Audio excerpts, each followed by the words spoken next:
بسم اللہ الرحمن الرحیم۔ اللہم صلی علی سیدنا محمد وعلی آل سیدنا محمد۔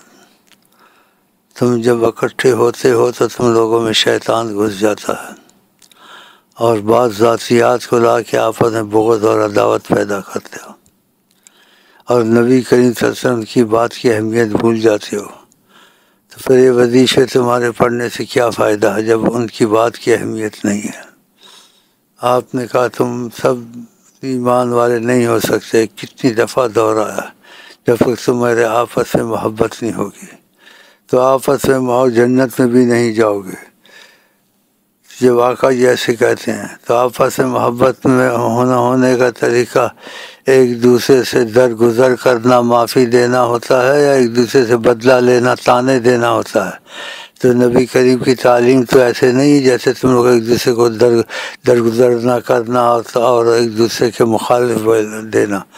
درگزر میں آقا جی نے پایا جو حق پر ہو کر، یعنی حق ہے اور سچا ہے، اس سے ہٹ جائے گا تو آقا جی نے کہا جنت کے پیچھے مکان بنوا دوں گا، یعنی حق پر بھی اگر ہو تو ہٹ جائے۔ تو تم لوگ اگر حق پر بھی ہے کوئی بازی، لیکن نبی کریم کے محبت کا تقاضا تمہارے دل میں اہمیت موجود ہے، تم حق پر بھی ہٹ جائے، بھائی میں حق پر تھا، ثابت بھی ہو گیا لیکن میں معاف کرتا ہوں، تو یہ تمہارے لیے نبی کی خوشی اچھی ہے یا اپنا بدلہ جائز لینا اچھا ہے؟ چاہے جائز بدلہ ہے وہ لے سکتی ہیں، اس نے ایسا کیا ہے، لیکن نبی کریم اس چیز کو پسند کیے جو حق پر ہو کر حق سے ہٹ جائے گا، میں اس کی جنت کا مکان کا ضامن ہوں۔ اور جس کی میں نبی صلی اللہ علیہ وسلم کی محبت کی اگر طلب سچی ہوگی، وہ کہے گا جنت کا مکان بھی مجھے نہیں چاہیے، نبی کریم کی خوشی چاہیے، وہ حق پر ہو کر بھی حق سے ہٹ جائے گا، اس کا حق تھا، سچ تھا، شریعت میں قرآن نے بدلہ لے سکتا تھا، جیسے نبی کریم کے مشورے کو پسند کیا، ان کو خوش کیا۔ کتنا خوش قسمت انسان ہے۔ تم لوگوں میں پھر تھوڑی تھوڑی چیزیں کچھ عرصے میں آنی شروع ہو جاتی ہیں، یہ تو تم لوگوں کے لیے اچھا نہیں ہوگا وظیفے پڑھنا، یہ پڑھنا، اور ہمارا سارا معاملہ اول سے آخر یہی ہوتا ہے کہ ہر چیز میں نبی کی مرضی دیکھنی ہو، جو جھگڑا ہو، فساد ہو، کچھ ہو، نبی کریم کی مرضی کیا ہے؟ اگر ان کی مرضی کو آگے رکھو گے تو تمہارے اور نبی کریم کے درمیان محبت کی فضا پیدا ہو سکتا ہے، کرم کے تقاضے میں زیارت ہو جائے، ہو سکتا ہے تم انہیں کبھی دیکھ لو، ہو سکتا ہے ان کی طرف سے کبھی تمہارے پیغام آ جائے۔ جو ایسے کرتا تو نبی کریم اس کے درمیان فضا بنتی ہے۔ تم تو اپنی فضا بننا ہی نہیں دیتے، فضا تو انہی چیزوں سے بنتی ہے کہ نبی کریم کو ہر چیز میں آگے رکھنا، ان کی مرضی کو دیکھنا، چاہے وہ جھگڑا ہو چاہے کچھ ہو۔ تو یہ جھگڑے کی بات آپ میں ہوتی رہتی ہیں، تو اس میں نبی کریم کو آگے رکھنا اچھا ہے یا اپنے حق کو اچھے دے؟ وہ حق ہے، ٹھیک ہے، جائز ہے، قرآن حدیث میں بھی وہ لے سکتا ہے، لیکن نبی کریم نے پسند کس چیز کو کیا ہے کہ مجھ کو آگے رکھے، اپنے حق پر بھی ہو کہ حق سے ہٹ جائے، میں جنت پہ اس کا ضامن مکان۔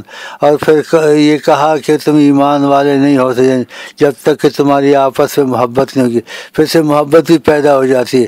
جب ایک دوسرے پہ تانا تو نے کیا، تو نے نہیں کیا، میں حق پر تھا کیوں کیا، اس سے تو فضا نہیں بنے گی۔ ان چیزوں کو سوچیں، اس کیسٹ کو پاس میں رکھیں اور آپس میں اس چیز کو رکھیں۔ جس کو نہیں ہو سکتا ہے تو میری طرف سے کوئی اجازت ہے کہ خدا اس کی زندگی میں برکت نہ دے انشاءاللہ۔ اگر برکت دے تو توبہ سے دے کہ نبی کی مرضی پر چلے، اگر نبی کی مرضی پہ نہیں چلتا، ان کی مرضی پسند نہیں ہے تو ہمیں وہ پسند نہیں، خدا اس کو دنیا میں جلدی مارے، بلکہ میں کہتا ہوں عبرتناک نشان سے اس کو مارے، کم وقت کو۔ کس سے غلطی نہیں ہوتی، لیکن نبی کریم نے اس چیز کو پسند کیا، اس کو پسند کیوں نہیں کرتا ہے؟ تو ہم لوگ جو ہمیں آئے وہ پسند، جنہیں آئیں وہ پسند، صلی اللہ علیہ وسلم پسند ایسے آئے کہ جو ان کی مرضی ہو، وہ کیسے بدلہ ہے، سب کچھ ہے، لیکن حق پر ہو کبھی اگر کوئی ہٹ جاتا ہے تو میں جنت کے مکان کا ضامن ہوں۔ تو آپ دیکھیں نبی کی خوشی ہے کہ حق پر ہو کر بھی ہٹ جائے تو جنت کے مکان کو بھی چھوڑے، بولے آپ کی خوشی چاہیے، میں نے سب کچھ معاف کیا، جیسے میرے ماں باپ کو بھی قتل کیا ہو، کیا ہے اس میں؟ تو لعنت ہے جو نبی کریم کی مرضی کو آگے رکھے، لعنت ہے تمہارے ضمیر پر کہ اتنا کچھ سنتے ہو، بدبخت ہو، پھر فلانی بات ہے، ذاتیات کو لاتے ہو، یہ لاتے، اگر ہے بھی ہے اور حق بھی ہے، نبی کی مرضی خوشی اچھی ہے، تمہاری اچھی ہے، تو فیلانت ہے تمہاری زندگی پہ اگر تم کو توبہ نصیب ہے. خدا تم کو جو بھی تم میں ایسے ہیں جو سلسلے میں داخل ہو خدا سلسلے کی برکت کے اس سے محروم کرے. اور خدا انشاءاللہ کوئی توبہ اگر نصیب نہیں ہوتی ہے سچی اور دل سے کہ ان کی مرضی اس کو قبول نہیں ہوتی ہر چیز میں, تو خدا اس کو انشاءاللہ عبرت کا نشان بنا کے مارے گا. کم بخت ہو بدبخت ہو, خوشی کی خبر کی بھائی اس نے کیا, اسے تو ہوتا ہی رہتا ہے. لیکن نبی کی مرضی کو ہر چیز دیکھا جائے کیا حرج ہے. دنیا آخرت کی خیریں اور ہر چیز اس کے لیے مسخر, اور نبی صلی اللہ علیہ وسلم سے اس کا خاص تعلق پیدا ہو جائے. بدبخت ہو جاتے ہو, پھر وہی باتیں چھیڑتے ہو, کچھ عرصہ ہوتا ہے پھر ایسی چیزیں شروع ہوتی ہیں. جس نے ایسے کیا ہے یا ایسا ارادہ رکھتا تھا وہ بڑا صدقہ نہ کرے, توبہ کرے, ورنہ سلسلے کے وظیفے چھوڑ دے, 2-3 پڑھے. یہ اجازت ہے. باقی جائے دفعہ خدا اس کو عبرت کا نشان بنا کے مارے جس کو نبی کی مرضی قبول نہیں ہے. کم وقت پتہ ہے بے ادب ہے یا کیا ہے, یا خدا نخواستہ کہتے بے ادب میں ادب نہیں ہوتا, یا زنا کی اولاد میں کہ زنا کی اولاد میں سے کوئی تم میں سے ہے بے ادب ہے. جس کو نبی کا نام آ جائے پھر اس کو ان کی مرضی قبول نہ ہو, پھر اس کا دل بوجھ رہا ہے, باری رہے, یا کرے بھی مرتا کیا نہ کرتا, کیا فائدہ. خدا اس کو عبرت کا نشان بنا کے مارے کیونکہ سچی توبہ نہیں ہوتی. اور سلسلے کی برکت میں ہمیں وہی چاہیے جنہیں آئیں وہ پسند صلی اللہ علیہ وسلم. اور یہ چیزیں انسان پہ جب حاوی ہوتی انسان کمزور ہو جاتا ہے.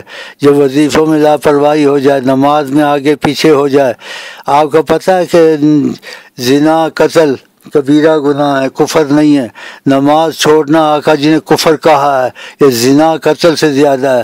تو یہ نمازوں میں لاپرواہی وجہ سے کمزوری آتی ہے, انسان کا نفس اور شیطان پر غالب ہو جاتا ہے.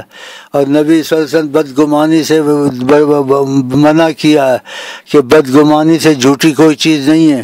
یا کوئی کسی سن کے کہتا رہے کہ اس نے کسی نے ایسے کیا اسے سنا کہتا رہا, تو نبی کریم صلی اللہ علیہ وسلم کیا فرماتے ہیں, بندے کے جھوٹے کے لیے اتنا ہونا کافی ہے کسی سے سن کے بات کہتا رہے. اور جب قرآن نے کہہ دیا فاجتنبوا من الظن, گمان سے بچو, اکثر گمان نبی کریم کہتے جھوٹے ہوتے ہیں. ہاں جی, جب کہتے جھوٹے ہوتے گمانوں میں جانا چاہیے, یہاں بدگمانی میں جانا چاہیے. جب قرآن نے منع کیا, حدیث سے منع کیا, گمان سے جھوٹی کوئی چیز نہیں ہے, تو پھر اس گمان میں جانا, اس کو کرنا, ایسے کرنا, اپنا کھانا خود خراب کرتے ہو. جس پر گمان کرتے اس کا خراب نہیں ہوگا, یہ گمان کرنے والے کا ہوگا. آپ اچھا گمان کریں, آپ کیوں ایسے کرتے ہیں. فاجتنبوا کثیرا من الظن, قرآن میں بہت گمانوں سے بچو. اور آقا نے کہا اکثر گمان جھوٹے ہوتے ہیں. پھر ان چیزوں میں جانا, یہ ایسے ہوگا ایک دوسرے سے بڑھاتے رہنا. فتنہ تو اشد من القتل, قتل سے بھی زیادہ ہے فتنہ. اب تم ایسے کام کرتے ہو, پڑھنے کا کیا فائدہ, سب تو تمہارا ضائع ہوتا رہے گا. تو لعنت ہے تمہارے پر, توبہ نہیں ہوتی تو خدا تم کو لعنت کے عبرت کا نشان بنائے. میری ساری محنت برباد کی. یہ قرآنوں میں پھر وہ چیز آ جاتی ہے جن سچی توبہ کرنی آندے گمان بدگمانی سے بچے. اور یہ کمزوریاں آ جاتی نماز کو چھوڑنے سے, جو کفر ہے, زنا شراب سے بڑا ہے. اور پھر ایک دوسرے سن کے ایک دوسرے کی جاسوسیاں کرنا. قرآن ولا تجسسوا, جاسوسی مت کرو. ولا یغتب بعضکم بعضا, ایک دوسرے کی غیبت مت کرو. غیبت صحابہ نے کہا آقا جی کو ہم جو بات کرتے ہیں بات سچی ہوتی ہے. آقا جی نے کہا سچی بات غیبت ہوتی ہے اور زنا سے زیادہ ہے. سچی بات ہے کسی تم کرتے, زنا سے زیادہ. کم بختو بدبختو, خدا کی لعنتیں تم پھر آ رہی, نمازوں میں گڑبڑ, آپس میں بدگمانی ہے. یہ سب اپنے پاس یہ میری کیسٹ رکھیں اور اس کو روز نہیں تو ہفتے میں 1-2 دفعہ ضرور سنیں تاکہ ان کمزوریوں سے بچے. اگر نہیں بچے تو خدا تم پر لعنت کرے. خدا تم کو عبرت کا نشان بنا جس کو سچی توبہ اور نبی کی مرضی قبول نہیں ہے ہر چیز میں. لعنت ہے تم لوگوں پر. آگے دوبارہ سی خبر آئی, خدا عبرت کا نشان بنا. ہمیں آئیں وہ پسند جنہیں آئیں وہ پسند.